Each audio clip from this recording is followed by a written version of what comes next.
স্লোগানে স্লোগানে মুখরিত পুরো ঢাকা। আজ ঢাকা যেন পরিণত হয়েছিল একখণ্ড ফিলিস্তিনে। গাজাবাসীর জন্য বাংলাদেশের এই আবেগ চিরন্তন, চিরসত্য। ফিলিস্তিনে যে বর্বর হামলা, তার প্রতিবাদে যুগে যুগে উচ্চকণ্ঠ হয়েছেন বিশ্বের প্রায় সব বড় বড় নাম। এর মধ্যে অন্যতম একজন হলেন বিশ্ব ফুটবলের কিংবদন্তি দিয়েগো ম্যারাডোনা।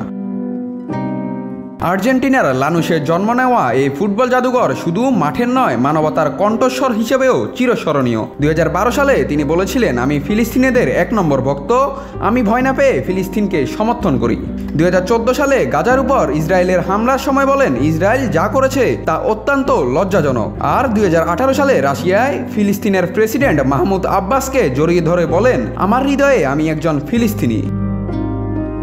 2020 সালের 25শে নভেম্বর বিশ্ব হারায় এক সাহসী কণ্ঠ, এক কিংবদন্তিকে। তবে তার বার্তা আজও আমাদের মনে জেগে আছে। ফিলিস্তিন আমাদের হৃদয়ে। এটি শুধু মত নয়, এটি একটি প্রতিজ্ঞা। ম্যারাডোনা ছিলেন, আছেন এবং থাকবেন মানবতার পক্ষে, ফিলিস্তিনের পাশে।